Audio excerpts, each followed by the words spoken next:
Hello, Milo. क्या हाल है? Sorry for being a bit late. I think there is some issue with Cloudflare.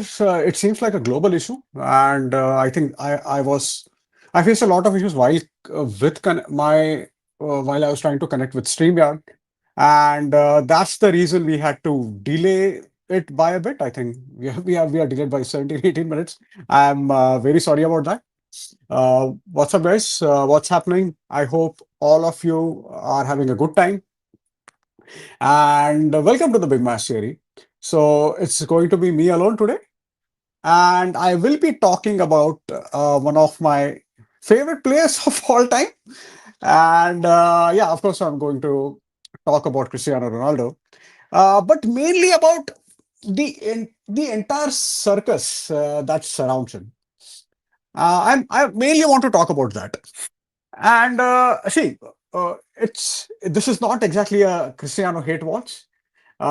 You might feel so because see what happens is so I've seen Ronaldo right from his debut against Bolton, and in that game he was a breath of fresh air. We in the Premier League, we have not seen anyone doing those step overs before that, and I think the Bolton's fullback at the time, I think his name was Hunt, and I mean, he just had such a horrible time. He just could not deal with Cristiano. I've seen him right from his first game till his last game in his second spell. So I don't want to make it make it sound like it's a hate watch. It is not. But the issue with Cristiano and the whole circus that surrounds him is that the entire PR, him going on a Piers Morgan show, it's almost like he's going to Piers Morgan show to complain about something, and that kind of stuff. It gets irritating, and so I'll talk about that. And of course, I'm not going to mention anything about Morgan, to be honest. Another Usually another thing that is leveled against him, that he's a bit selfish, but at the same time you can't be you I mean, the selfishness is part of his greatness. To score so many goals, I think 900 goals he has scored, to do what he does on the pitch, you can't be you can't be unselfish and do what he has achieved. So you have to give him credit for that. You have to, and it at times it gets irritating, but again, when he produces something, a magical moment out of absolutely nowhere, I mean, that is worth it, right? So I'm not getting into that. But as I said, the entire circus that surrounds him, and that started with him getting sent off against Ireland and in the World Cup qualifiers. And he got sent off. They lost the game 2-0. And while getting sent off, he was, I think, clapping. He was doing something annoying. And the best part was Irish fans. I mean, Irish fans are one of the greatest in the world. That they were just having a laugh. They were just having the time of their life. And yeah, I mean, Portugal had a wobble at the time. And but they recovered it. He did not. Before our Ireland game, they had a game against Hungary, and it was a draw. And of course, Portugal, with such a brilliant team, they were always going to qualify for the World Cup, no matter what. No matter, even if they lost against Hungary, they were always going to qualify. They have they have in it them. And yeah, their fans are absolutely amazing. And just in case their chants, and just in case, I mean, this is completely unrelated, but if you want to see how brilliant Irish fans are, and if you watch UFC, you can just go and check McGregor when he was playing in the UFC, how wild their fan base was. It was absolutely brilliant. But what has happened is that Ronaldo got sent off. Now he did not play in the game against was it Azerbaijan when they won 9-1. So he did not play in that game. Now he will also not play the first two games of the World Cup. There is a possibility of that happening. And that is similar to what happened with Wayne Rooney during Euro 2012, that he did not play in the first two games. And then he played in the third game, and he scored. And I'll be really surprised if the sponsors or his sponsors and his PR, they don't make it look like sound like some kind of redemption story when he comes back. I'll be really surprised if they don't do that. But I mean, that's the part. I mean, that's part and parcel of the game right now. But yeah, he will not play in those first two games. But all of a sudden on social media, and I'm not even sure if this is all of a sudden. But what I see on social media nowadays is a lot of people just saying that uh, sort of before Ronaldo and after Ronaldo, right? Before Ronaldo, Portugal did not qualify I mean, they barely qualified for the World Cup. And after Ronaldo made his debut, they qualified every single time. And to be fair to him, there is some truth in it. There is truth in it. Ronaldo has made Portugal being in the big tournaments. He has made that a habit. Now, Portugal, more often than not, they are always the contenders for any big tournaments, mainly because of Ronaldo and because of all the talented players that play with him. It's not like it's just Ronaldo. They have some really good players, and that's what I want to talk about. But now, maybe this is the social media the post that I'm getting. I saw a couple of guys posting it on LinkedIn that the same stat before Ronaldo, after Ronaldo, before Ronaldo, Portugal were nothing, and after Ronaldo, they're qualifying in each and every tournament. And I'm, I mean, as I said, there is some truth in it. But at the same time, we need to remember Portugal started appearing in the big tournaments because of their golden generation from the 90s. That golden generation consisted of players like Luis Figo. Luis Figo, who was a Ballon d'Or winner, who played for Barca and Real. He won the Ballon d'Or in, I think, in 2001. So on his day, Figo was absolutely unstoppable. They had that golden generation had Rui Costa, and yeah, okay, I'll definitely I'll go through some comments. Shubhranshu is saying being selfish is okay, being an arrogant prick isn't. I mean, that's part of his personality, right? That's part of his personality. He is that arrogant. He has that arrogance about himself, but and that's the reason he has scored so many goals. That's the reason he has scored 900 goals. So I don't mind him doing that, to be very honest. Now I'm going to Rohit's comment, my dear friend. Portugal were never the contenders for big tournaments pre-Ronaldo. Never. People have taken his greatness and longevity for granted and now downplaying it. And okay, I mean, this is a good point. Portugal were never really contenders before Ronaldo, then the contenders in big tournaments before Ronaldo joined, before Ronaldo started playing, and that is absolutely true. I'm not even saying that is not true, but the fact that the way it has been portrayed right now that it was Ronaldo who made it all possible by himself, that is simply not true. That is simply not true. That golden generation had some absolutely brilliant players. They had the likes of Rui Costa.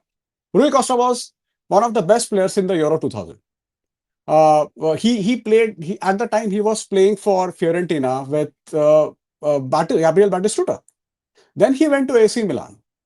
So they had Costinha, who was again a brilliant player. And of course, Rohit and me, all the Man United fans will remember the fact that he scored a goal against United. But they were really good he was really good in that tournament. He was really good for Porto, but he was also really good for Portugal. They had Manish, who was again a brilliant player. They had a player called Simao, who was again an absolutely brilliant player to watch. They had fantastic defense. They had the likes of Ricardo Carvalho. They had Paulo Ferreira. They had in later years they had Pepe. They had a right back called Miguel who played for Valencia at the time, who was really really good. I remember Miguel marking Ronaldinho when Ronaldinho was at Barca.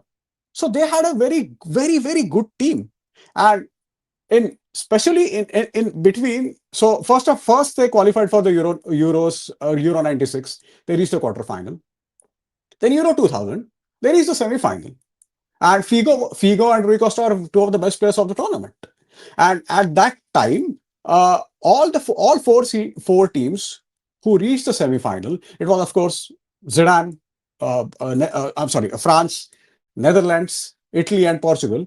All these four teams had brilliant number 10s. Of course, France had Zidane, Portugal had Rui Costa, Italy had Totti, and Netherlands had Bergkamp. So, okay, I'll just go through another comment. Argentina won the World Cup before Messi and have produced better players than Ronaldo. We had Messi fanboys pretend as if we put Argentina on the world. Okay, I am not going to talk. I am not talking about Argentina. If we have to talk about Argentina, I'm sure Rohit will be happy to join us and talk about it. I'm not talking about Argentina at all, or Argentina fanboys or Messi fanboys. I'm not talking about that. I'm just talking about the entire PR machinery that revolves around Ronaldo, and that's honestly that's really really irritating. And again, yeah, of course, of course, you have to talk about your goat. And of course, okay, I made a huge. This is like we can't forget about Deco. This is true. We can't forget about Deco. Deco at the time was one of the best midfielders in the world. He's someone who won two Champions Leagues with two different teams. He was in Mourinho's Porto side. Then he joined Barcelona. And in 2006 Champions League, when Barca won, it was their first after 14 years. Deco was the regular, not Javi Hernandez. We all know how good Javi Hernandez is. I'm sorry, how good Javi Hernandez was. And still, Deco started ahead of him. So he was an absolutely brilliant player. So they had so many good players at the time. So all this thing about before and after Ronaldo, I think that kind of stuff that really irritates me and bugs me, to be very honest. And yeah, there is another comment. I'll just go through it. Portugal had a very good team, probably better now than previously. But considering Portugal a title contender stems only from the insatiable hunger that Cristiano himself has and brought in the team. I am not denying that. I am not even denying that. I'm not saying that Portugal were always the title contenders. It happened after Cristiano. But let me talk about, let me go to the next point. In those four games, in those four tournaments, Euro 2000, World Cup 2002, they lost, I think, the group game against South Korea. Uh, they had one win and one loss, and everyone expected Portugal to go through. But at the time, South Korea won, and we know what South Korea did later. They went on to beat Italy, they went on to beat Spain. And there is a good argument to be made that that was due to referees, and that's a fair argument. I mean, there were some dubious calls, especially against the game against Italy. But yeah, that team was good. But later in Euro 2004, they reached the final. In World Cup 2006, they reached the semi-final. They were really good. That team was absolutely fantastic. And even though I agree that Portugal were contenders only after Ronaldo, except for one tournament. I'll come to that, and of course I'll come to that tournament. Of course, apart from that tournament, they never really lived that hype. They never really lived that hype. They came close to winning the tournament in Euro 2004, not later. They won Euro 2016, and of course we'll talk about that. This is this has nothing against. To be very honest, this has nothing to do with Ronaldo. You can't expect one player to do everything for a team. That's never going to happen. You need players around him. And yeah, so basically that was my point. I think I'll talk with. Whenever I watch a Javier Bardem movie, I am reminded of Rui Costa. I guess that is true. Actually, this is a very good observation. This is a very good observation. Yeah.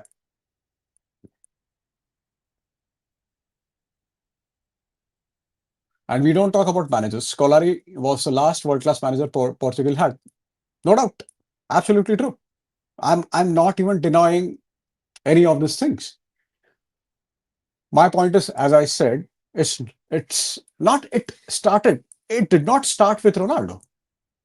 It started before Ronaldo joining because of their golden generation. And Ronaldo played an absolutely brilliant role on making it a habit. I mean, that's the thing, right? You cannot question Ronaldo as a player. Ronaldo is one of the greatest players of all time. You can't deny that. I'm never going to deny that. I mean, no, no dummy scores 900 goals. It's simply not possible. He has won 43 or something goals for Portugal. That's insane amount of goals. So you can't deny that. He was literally he has won 5 Champions Leagues. That's absolutely ridiculous. 5 Champions League, and in more, and especially for United, he was the main goal scorer. For Real, I at least remember 2 campaigns for Real in 2017, in 2014. In both of these campaigns, he was their major contributor. He was their best player. No two ways about it. You cannot question Ronaldo as a player. His relentlessness, uh, the perseverance, and the sheer talent. And it's we at times we talk about Ronaldo as if he was just some kind of a just some kind of a workhorse. He was a workhorse, but he was also very talented, and we simply cannot forget that. And but then the part comes when we talk about big competitions. We can't ignore the fact that and Ronaldo will play his 12th big competition in the World Cup in 2026. In that 2020, in those 12 big competitions, Ronaldo has scored only 2 goals in the knockouts. Only 2 goals in the knockouts. He has not scored ever in the World Cup knockout. He has scored twice in the Euro knockouts. And see, I'm not someone who believes that just because a player doesn't score, he does not contribute. I don't believe that. But if we are talking about a player who has made scoring goals a habit, you have to at least consider this. You have to consider this. And for that, what I'll do is I just go through his performances through in every competition, and just forget about scoring goals. How many times do we remember Ronaldo dominating an international tournament? I can't remember any. I'm not saying he was always bad in international tournaments, but how many times do we remember the tournament was Ronaldo's? I don't remember that. We have seen, forget about Messi's and Zidane's of the world. We have seen Arjen Robben doing that in 2014. He was simply ridiculous for Netherlands. And he was the reason the Netherlands team reached the semi-final in that World Cup. We Thomas Muller has been monster, at least in 2 World Cups, in 2010 and 2014. Uh, if we have to talk about some other players, Antoine Griezmann has been ridiculous in World Cups. In 2018 World Cup, Griezmann was absolutely fantastic. But my question is, how many times have we seen Ronaldo do that? I, I barely remember. He had a good tournament in 2006. At the time, he was a youngster. After that, there have been some good moments, but except for that, Cristiano has never made any tournament as his own. And as I said earlier, just because a player doesn't score, I don't think he does bad in a game. There are a lot of ways to contribute in a game. There are a lot of ways to contribute without scoring goals.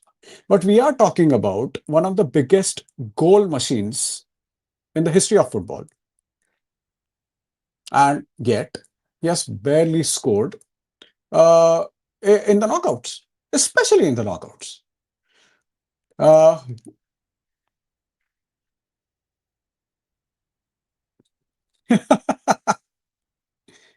as I said, but there is one team where one player does almost everything, as Rohit will agree. Okay, I absolutely love Messi, but I am not a Messi fanboy. So for discussing Messi, I think we need both Abhishek and Rohit along with me. So just in case someone hasn't realized this, Abhishek, this my friend, the Rohit is my friend who three of us who run the big match theory, and both of them are working right now, so they couldn't join. We'll definitely talk about Messi and his fanboys someday.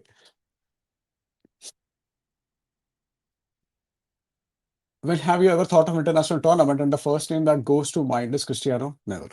That's my point. That's my point. And yeah, I mean, how many times do you remember Ronaldo completely stamping his authority on the tournament? We have not seen that. And I'm not even saying that Ronaldo is an inferior player to all the other players I mentioned. I'm absolutely not saying that. He's one of the best, one of the greatest in the game. There is no doubt about it. But what we will do is we'll just go through his goals from each and every tournament. So I've made some note. I have made some notes.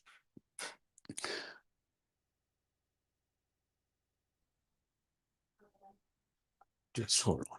Hmm. What I want to do right now is go through his performances tournament wise. And as I said, the next World Cup will be his 12th big competition, which is quite an insult actually. And as it is, the change in the format, and you might get a few surprises. All right. So in Euro 2004, as I said, Portugal reached the final. They lost the first game against Greece, and then they lost the final game against Greece. Just hold on. Let me share one more comment. Since you are doing one video about Ronaldo entirely, we deserve 1 hour live podcast with Rohit talking about his two favorite players, Messi and Martinez. I am game. Let's do it anytime, man. Let's do it absolutely anytime. Absolutely, I'm ready for it. It will be a lot of fun, and that podcast will be just me and Abhishek laughing our heads off, and Rohit ranting for about 1 hour. So yeah, we shall do that very soon. But yeah. Let me go through the goals again. So in Euro 2004, Ronaldo scored two goals of his. Again, it was his first big competition. He was one of the brightest young talents at the time. He scored I think in the first game against Greece. He scored one goal in the semi-final against Netherlands. Then in World Cup 2006, he scored one goal that was against Iran. He could only score one goal. But again, he was at the time, he was this upcoming player who was playing with a lot of great players along with him. He had Luis Figo, who had another good tournament. You had Manish and Simao and all those kind of players. So you can, I mean, one goal in World Cup 2006, that is absolutely fine. Then he went to Euro 2008. And I'm talking about Euro 2008 because he was just unbelievable for United at the time. For United, he was the best player in the world. He scored, I think, 42 goals in 49 games for United. That's an absolutely insane record. And this is where all the Ronaldo versus Messi, they just tried to one up each other all the time. And we had this insane decade of both of them just scoring a monstrous amount of goals. And this is where it all started. And he scored again in that Euro 2008, he scored one goal. They had quarterfinal against Germany. And if just in case you haven't seen that game, it was an insane game. The game ended 3-2. I think Michael Ballack scored third. I think it turned out to be a winner. First, Germany went scored two goals, and Portugal won. Then Germany again went 3-1, and you had the game ended 3-2. But it was one of the most insane games you will see in the Euros. So if you have not seen it, do watch the highlights on YouTube. It's absolutely a brilliant goal. Now, this really makes me laugh. In World Cup 2010, he scored one goal, and that goal was against North Korea. For some reason, this really makes me laugh. And again, and they had a difficult, tough group stage. They had Brazil, they had Ivory Coast, and they had North Korea. They had North Korea of all teams, and he scored one goal against North Korea. And they lost to Spain in the round of 16. And to be honest with you, uh, losing against Spain,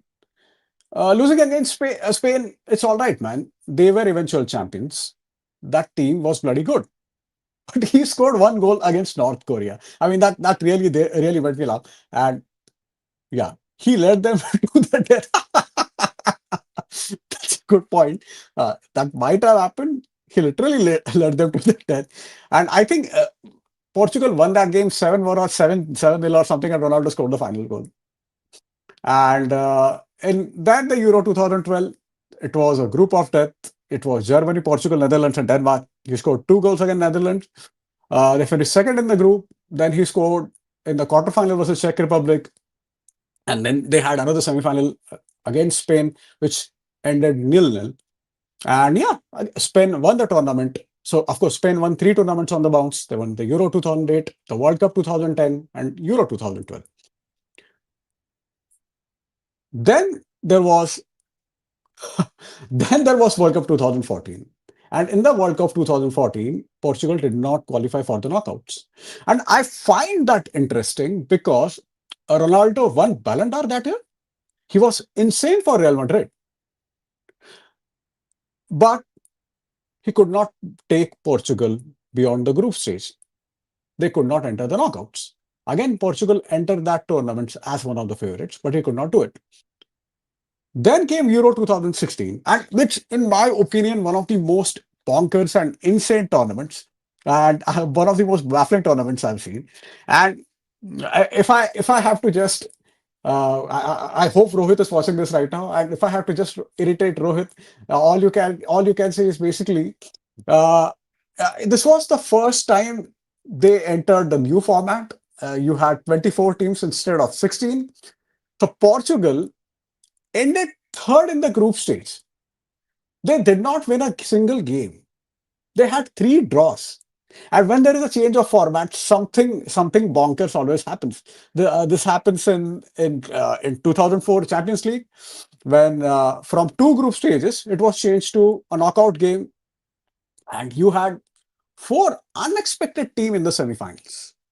Something similar happened in the Euro 2016. By that, I'm not saying that they did not deserve to win the Euros. I'm not saying that they won it only because of the change of format. But yeah, this happened. And again, he scored one goal against Wales in the semi-final, and that's about it. They won the World Cup. And if you recall, in the final, he produced one of the greatest displays of a player manager you will ever see. That he got injured, but he was running the show from the sideline. And him and who was what is the name of their manager? I'm forgetting right now. Santos, I think. Yeah, and as Shivram rightly said, that Iceland finished above Portugal in 16. But yeah, in the end, they peaked at right time. They peaked at right time. Okay, let me go through this. Portugal was the unluckiest team in 2014 World Cup contra one of their left backs in his prime. Hugo Almeida in game one, Helder Postiga in game two. I'm not really sure if that's true. In two, in the World Cup 2014, there were better teams. You had Brazil. Of course, people only remember that 7-1 humiliation against Germany, but it was a very good team. It was a really, really good team. Till the semi-final, they were really good. And in the quarterfinal against Colombia, Neymar got injured, and that that kind of changed the entire narrative around it, entire dynamic around it. And I'm not saying that with Neymar, with Neymar, Brazil would have defeated Germany because Germany were really, really good at the time. So I'm not really sure if this is true. But after this, they went to the World Cup 2018. And to be very honest, in the group stage, the performances Ronaldo had, it was absolutely sublime. He scored that hat trick against Spain. He was absolutely brilliant. He was very good in the Champions League in the 2008, 2000, I'm sorry, the Champions League of 2018, and he carried that form in the international tournament. And there was a point when everyone thought that, yeah, this could be Ronaldo's tournament. Everyone thought that because Argentina at the time they were absolute shambles. They were absolute shambles. And all of us thought at the time, yeah, this could be his tournament. But he scored that hat trick against Spain. He scored, I think, one more goal against Iran. And then they lost against Uruguay. And if you recall, Edinson Cavani scored two brilliant goals, especially his second goal against Portugal. It was an absolutely brilliant goal. But they lost against Uruguay in the round of 16. They could not go beyond that. Just hold on. All of them got injured, and he himself was suffering from patellar tendinitis. Portugal had a decent team, but they got smoked in every department. Fair enough. I'm not suggesting that, but I don't think that even with all those injuries, they would have won the World Cup. I don't think so. The likes of Germany and Brazil were much better than them. They most definitely were better than them. And there are lots of doubts about Argentina because of all the turmoil their team was in, their issues with the football board of Argentina. I don't know what is the name of that the the acronym, but in that during that time, Argentina players and their football board, they were always fighting with each other. So actually, no, I'm not really sure if everyone expected Argentina to reach the final. Uh, I'm not sure about that. Yeah, he terrorized poor De Gea in the game. David forgot. See, and if I have to talk about De Gea from that game, and that was the tournament when De Gea's performances completely flipped. Between 2013 to 2018, De Gea was the best in the world, the best goalkeeper in the world. He was just incredible for United. But in that tournament, he just could not adjust himself to play the kind of football that Spain was playing. And that started his downfall. That completely started his downfall. And Shuranshu is right. That game really started De Gea's downfall, and Ronaldo did terrorize De Gea in that game. He was absolutely brilliant, but he could not take his team beyond that. And uh, De Gea was absolute beast in 17-18. After 2018 World Cup, he just became a different player. That is true. So true.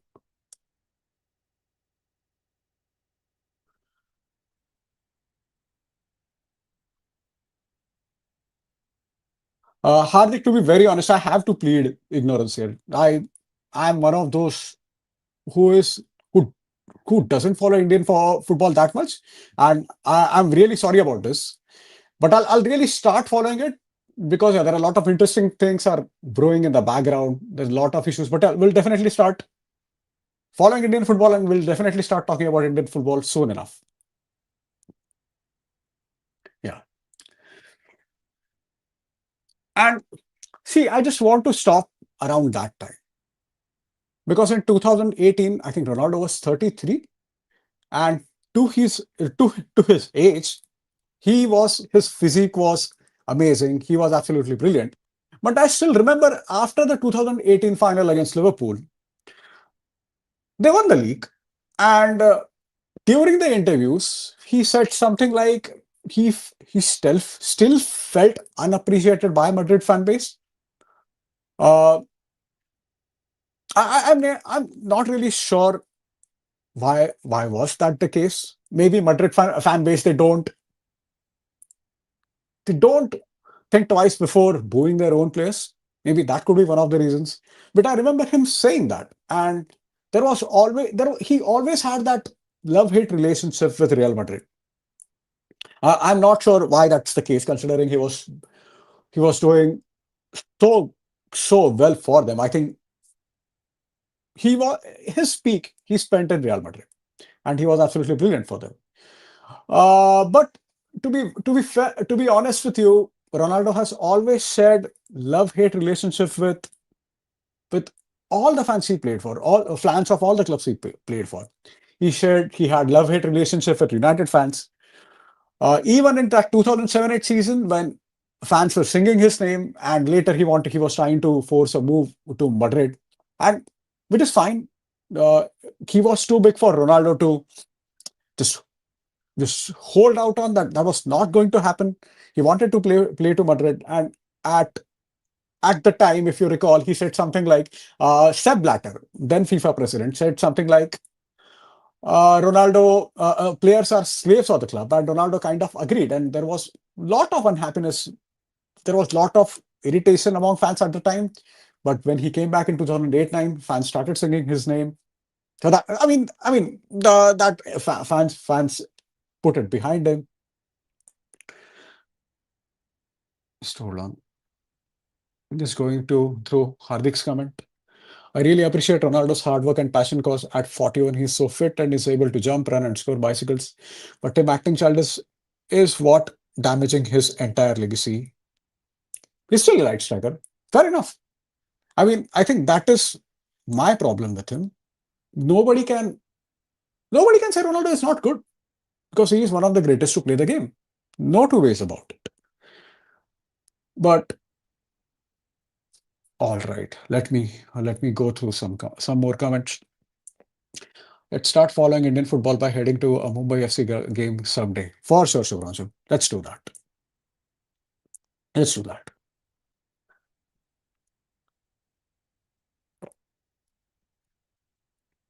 Let me check if the stream is working fine. Right now, it seems okay. Guys, just give me a minute because I think there is some issue with my connectivity. अरे यार.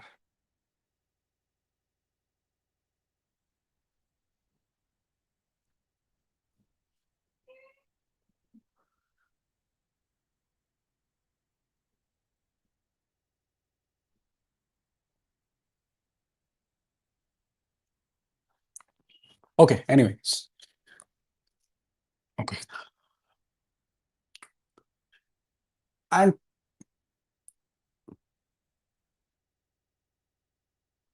Shubhranshu, I use StreamYards. I don't use StreamYards or regular OBS. I don't use OBS. OBS is good.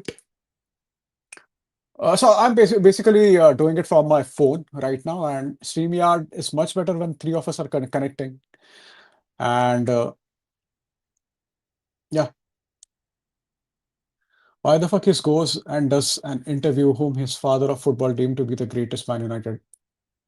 If you're referring to Piers Morgan, yeah, Piers Morgan can be a bit of a troll at times, and I mean, he was absolutely unsufferable when during in 2000s, and he did not miss a single chance of taking a pot shots at United.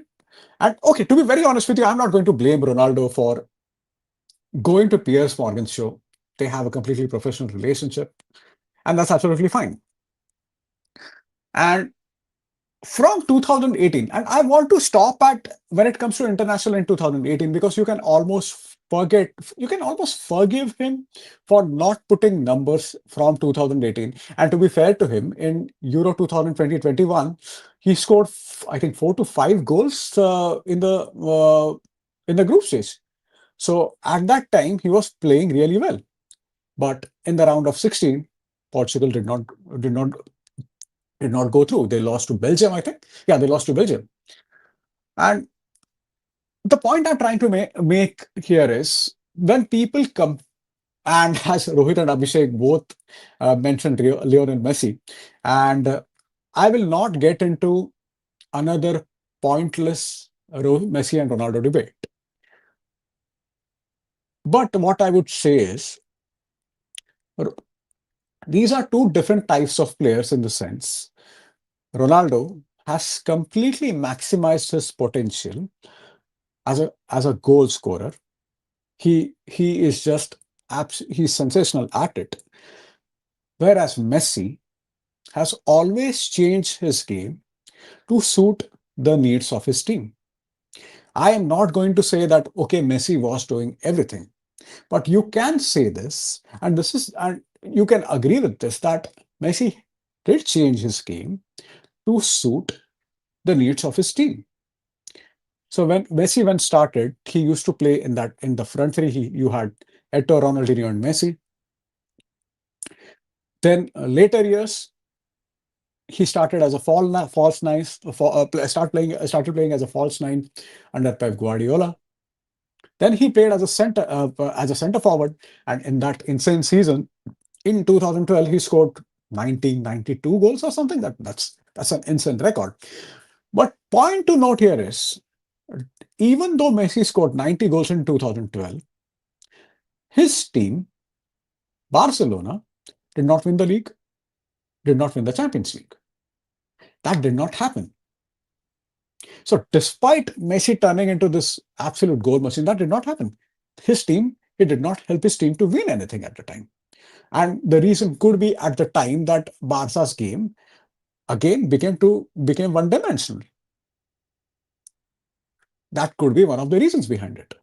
But later, when Neymar joined, then Messi started dropping deep. Then he got into this sort of a playmaking mode, a playmaker mode. Now, a lot of times he just walks on the field and watches and plays those great passes. So he has changed his game over time. Ronaldo did not do that.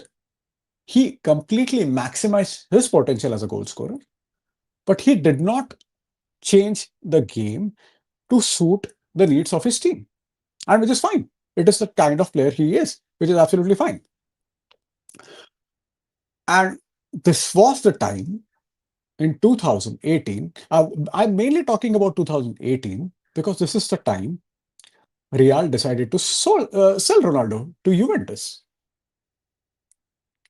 And it was a slightly odd move by Juventus because it's not like Juventus did not sign any great players, but Juventus were always very good with letting their great players go and replacing them with someone else. That started from the 90s, that they had Ravanelli, they sold him to Middlesbrough to borrow. Then they had Vialli, they sold him to Chelsea. But they replaced them with likes of Christian Vieri. Then after Vieri's one season, they sold him to Atletico Madrid and they bought Inzaghi. So they were always good at this. They sold Zinedine bloody Zidane and they replaced him with Pavel Nedved. And they were still good. They were still good. Pavel Nedved for Juventus was absolutely brilliant. And they did similar things in 2010s. So after Calciopoli, if you recall, they were stripped of two of their titles, they got relegated. It took them some time to get going. But later, from I think 2011 to 2012 to 2020, they won 9 titles in a row. They had Conte first, and he was replaced by Allegri. And in that time, they got Pogba for free, they got Pirlo for free. They were always good with these smart deals. Then they reached the Champions League final in 2015. After reaching Champions League final in 2015, see it's very easy to forget that club of the pedigree of Juventus. Ha, they've only won two Champions Leagues, one in 1985 and the second in 1996. And just like Manchester United, they have underachieved in Europe. And maybe at the time, they were trying to rectify it. And what they did at the time was they sold Pogba to Manchester United for, I think, 90 odd millions. And they reached another final in 2017. So they were always good at that. In 2018 Champions League final, they almost knocked Real out. If you recall, Ronaldo scored that great hat trick for Real in Turin, and the fans gave him a standing ovation at the time. And that almost he was. I mean, Ronaldo is someone who doesn't. Uh, he was he was moved by that, and at the time, I think he decided that if there is any club he will go to, that he will move to Juventus. But they almost knocked Real out in that game, or at least they took it to the extra time. But again, I think that Benesia, that I think Mehdi Benesia, am I getting his name right? He considered a penalty, and in Madrid, the score was 3-1. They still won the game. They made an amazing comeback, but the Real went through on away goals. So that happened. And so they were always very good with these kind of smart deals. But for Ronaldo, they decided to sort of break their own tradition and signed Ronaldo for about, I don't know how much that money was, I think 100 million or so. And I remember reading about this. I think James Horncastle reported it at the time. And mainly the reason of signing Ronaldo for Juventus was commercial uplifting. Because Premier League has a lot of money. Both Spanish giants, and Real and Barca, they were financially sound. I mean, they captured the market. And maybe Juventus, under Agnelli, he thought at the time the way to do it was by signing Ronaldo. Guys, just give me a moment. Just a moment.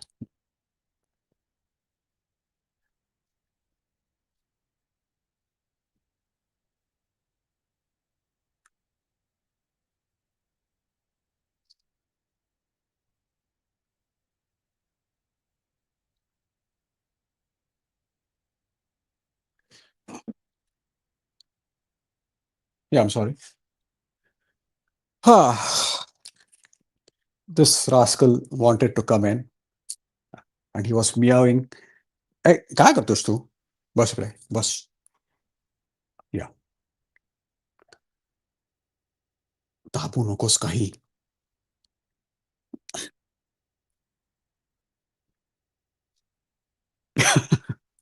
I'm very sorry guys for this. इकडे बस, इकडे बस, इकडे बस, बस, बस, बस. जाऊ नकोस ते.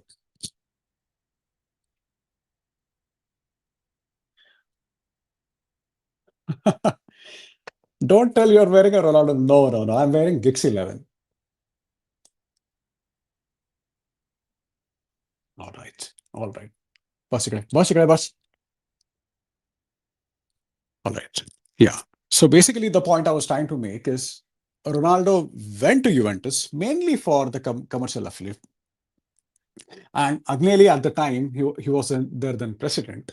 He wanted to bridge that financial gap that existed between Premier League and the likes of Juventus. And what happened, what this did was, is it started a series of reaction for Juventus, and from which they have not yet recovered. I'm not saying that Juventus lost their plot only because they signed Ronaldo. That is simply not true. But what it did was, because Ronaldo, I think he was earning 30 odd million per year.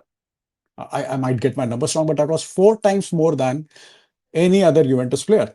And the second best earner from that Juventus team was it Gonzalo Higuain? It could have been Higuain. So, what Juventus did at the time was they broke that structure that they said that they were so good at. And that started a series of reactions that they have not recovered from. In the COVID, I mean, due to COVID, I mean, it ruined football for most of the clubs in the world. There were losses. Then there was an attempt by Juventus to get into the Super League, and we know how that turned out. How fans got pissed off. I mean, but at the same time, and mainly they bought Ronaldo to so that they can advance in the Champions Leagues because he was doing so well for Real Madrid at the time. But after signing Ronaldo in 2018-19, 1920, and 2021, for all these three seasons, Juventus were knocked out. They did not even reach. In 18-19, they reached the quarterfinal. They were knocked out by Ajax. In 1920, they were knocked out in the round of 16. And if you recall, they were knocked out by Lyon. And Lyon then went on to defeat Man City. And then again, they lost to Bayern Munich in the semifinals. Then in 2021, they were knocked out by Porto. So instead of the team getting better, our team got worse. But guess who was their highest scorer? In all three seasons, it was Ronaldo. It was Ronaldo. And that sort of started. this thing where for Ronaldo, you have to sacrifice a lot of your structure. You have to sacrifice uh, in a way, a team gets worse when you have Ronaldo in the team, even though he's still scoring a lot of goals. And again, this is nothing against Ronaldo. He is that type of player.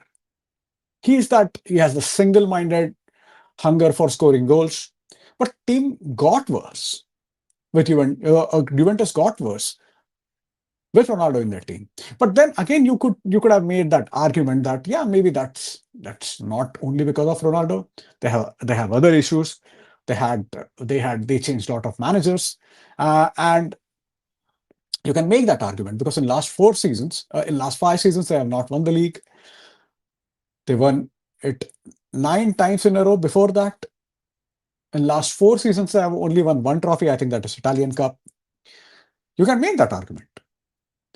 And almost as to check the theory, if playing Ronaldo, if that makes your team better or worse, almost to to verify that theory, he joined another team after Juventus in 2021, and he joined the team that I support, or the team that that everything got started for him. He came back to Manchester United, and we had Solskjaer. We finished third in 1920, then second. The team was on its way up at the time. By that, I'm not saying that in that 21-22 season with a center midfielder, United would have won the league. I'm not saying that because we wouldn't have won the league. Because Liverpool and Man City at the time were really, really good. They were absolutely fantastic. And if you recall, that title went down the wire in the final game of the season, and City won it just by 1 point. So they were much better than United at the time. But United could have finished third in that table.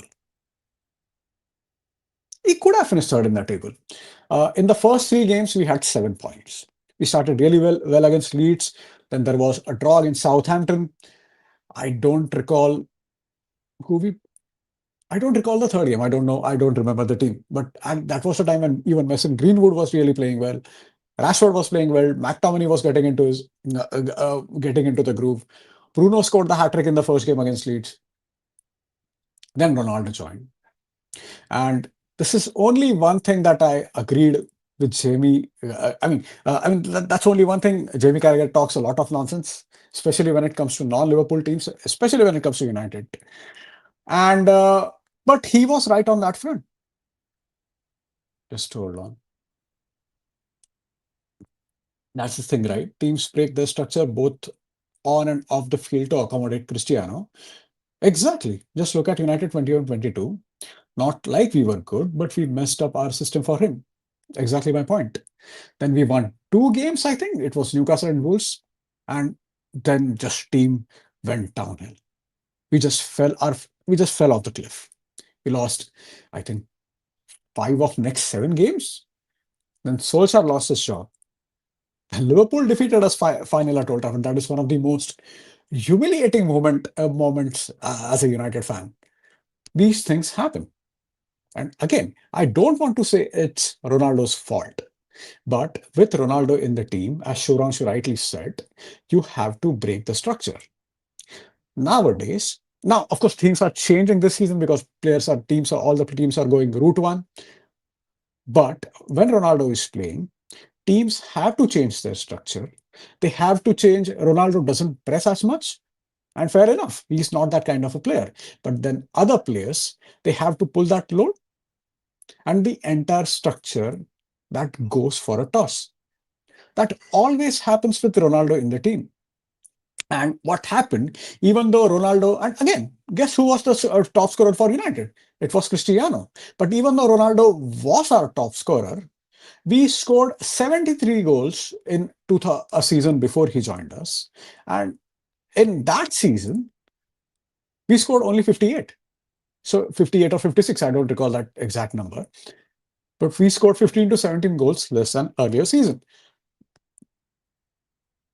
And yeah, we definitely could have gotten more than 58 points. Yeah, that's a fair shout. Buying him was an emotional decision more than a footballing one. It was an emotional decision. And there before joining United, there were talks of him joining Man City. And at the time, there was a lot of talk about Ferguson using his weight, Rio Ferdinand constantly messaging him about joining United.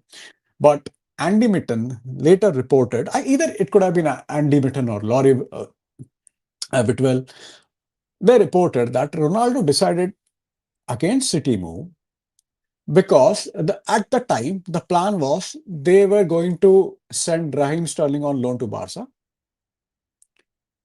guaranteeing Ronaldo the starting place, and that did not happen. That did not that deal, Sterling Barca deal, that fell through, and as a result, Ronaldo was no longer a guaranteed starter at Man City, and that's the reason he decided to join United. And again, that's a completely professional decision, which I'm absolutely fine with. And we had this sort of he loves me or he loves me not, that kind of relationship with Ronaldo. I mean, even as a United fan, I'm not going to get offended by the fact that he was about to join Man City. That is absolutely fine. A footballer are, I mean, they're just human beings who are, for even though they don't think like fans. It's a job for them, so it's absolutely fine.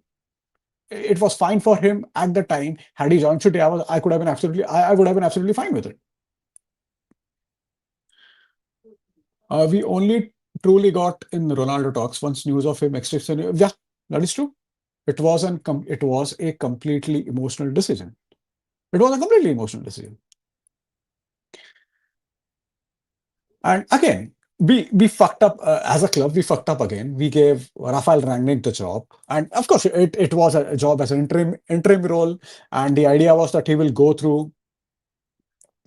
He will go through. He will check all the cracks. He will see what where we are lacking, and he was supposed to make all the decision based on that. But again, we did not keep him in the leadership role after that. So I mean, we have talked about this. I mean, so many times. And we also need to understand one thing. When Ronaldo joined United, he was 35 at the time. He's 40 now. It was five years back. It is quite understandable that he will not be able to perform the way he used to.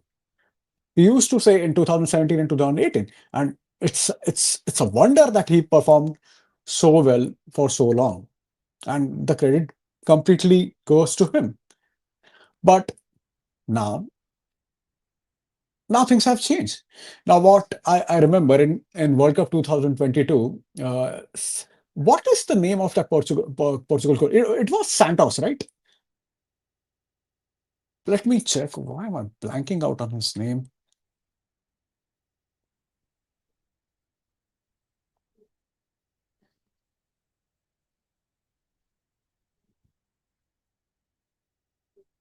Oh, Fernando Santos. That's right.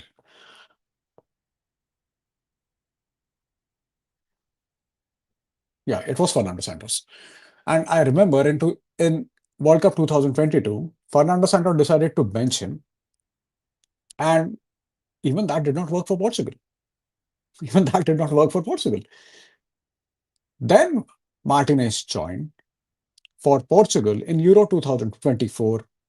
Martinez decided, and Martinez plays Ronaldo, still plays Ronaldo in each and every game. And again, see, we are talking about the coaches who have been there and done that at very high level. So I'm just a moron on the internet.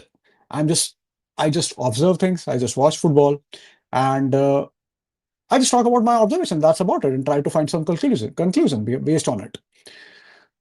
But even in last Euro 2000, in Euro 2024, Ronaldo starting for Portugal, that did not help his team. What happened, if you recall, in the round of 16 game against was it Slovakia? Yeah, it was Slovakia because Jan Oblak was the goalkeeper, and if you recall, he missed the penalty, and then he cried on the pitch. Now, crying on the pitch is not an issue at all. Footballers cry on the pitch all the time, but he cried after the missing the penalty in the first half. It almost made us forget that it was a very good save. It almost made us forget that he scored a brilliant penalty in the shootout. Ronaldo himself scored a brilliant penalty in the shootout, but nobody talks about it. We almost made us forget the fact that Portugal's goalkeeper Diego Costa, he was brilliant in the penalty shootout. He scored. He saved all three penalties. But we did not talk about it. All we talked about was Ronaldo crying on the pitch, and at times I think that is detrimental to his team, because when you have a bunch of so many fantastic players, you have Bruno Fernandes, you have Bernardo Silva, you have Neves, you have Nuno Mendes as a right back, you have Vitinha, who finished third in the Ballon d'Or. When you have so many good players, I am not sure if playing a 40-year-old up front is a smart choice, especially considering he'll not be able to match the energy of the rest of his squad. So I read somewhere that Lionel Scaloni, who is Argentina's manager, he has started benching Lionel Messi. So he's trying to build that team without him. He's trying to make that team. I'm not sure if Messi. I'm pretty sure Messi will start in World Cup 2026, no doubt about it. But he's at least trying to make that effort. With Portugal, that is not happening. That is simply not happening. And they currently have a team that is capable of going all the way. They have a brilliantly talented squad. I mean, in each and every department, they have a fantastic bunch of players. And you can make an argument that this is their second golden generation after first in the 90s. And I'm not sure if picking him being in all headlines all the time, I'm not sure if that's good for his team. I'm really not sure of that. And as I said, I'm not interested in talking about his interview with Piers Morgan at all. Okay, let me go through a couple of comments. Ronaldo was always plan B for City. Harry Kane. Yeah, that is true. Harry Kane was their priority, and there were talks that he almost joined City or something like that. But they had Daniel Levy at the time, Spurs, so that did not happen. Yeah, that's right. Fernando Santos. Still remember, and he's towering head of that game, and I said, like crazy because it was right after the PS4 interview where he sat on United. See, so let's not. I mean, that is his personality. There is no point in talking about him doing things in the media. But what I just wanted to address tonight is the ramifications that his teams have when he's playing for them, especially in the last 7, 8 years. His national team, what happened to Juventus, and even while saying that, if we recall, they won the Nations League last year. And Ronaldo, I think, did Ronaldo score in the final? Did Ronaldo score in the final? I think he did. But the way he was celebrated at the time, it it still means a lot to him. Now, of course, I'm trying. It's almost like I'm contradicting myself, but it's quite a conundrum for the manager. And from what we have seen so far in the past 7, 8 years, if Portugal, if they have to go all the way, I'm not sure if starting Ronaldo is a good idea right now. I'm not saying Ronaldo should not be in that squad, because the player of his caliber should always be in the squad. Even if he comes from the bench, he can make something happen just like that. So Ronaldo should always be in the squad. He's one of the greatest players we have ever seen. But yeah, him always being in the limelight, I am not really sure about it. Now, if we recall, Spain, when they won the Euros, before that, I think they won the Nations League. Now, Portugal has won the Nations League last year. I'm not sure if that will reflect, that will that has anything to do with that will have anything to do with their performance in the World Cup. But yeah, you never know. Yeah, so that's it from my end. This is I wanted to talk about. I hope I did not turn it into some kind of hate watch, because it is true that I find Ronaldo irritating, especially his recent antics. And yeah, we go through Shivransh's comment again. Honestly, any manager with just a little observation shouldn't be starting Ronaldo. Use him as a super sub or something. Might hurt his ego bad, but it's what has to be done if Portugal want to go far. Yeah, that's my point. Yeah, yeah, that's about it. Hopefully, when Rohit and Abhishek both are here, we'll talk about Messi, Argentina, and Messi's fanboys. And I'm sure we'll have a great time. I hope all of you log into that session. I really hope that you'll have a great time. It will be just 1 hour of Rohit ranting and me and Abhishek laughing our heads off. So yeah, thank you so much, guys, for watching. Stay tuned for the next live session. We'll talk about something else. We'll talk about something interesting for sure. Till then, have a good night. Have a very good night, and bye for now.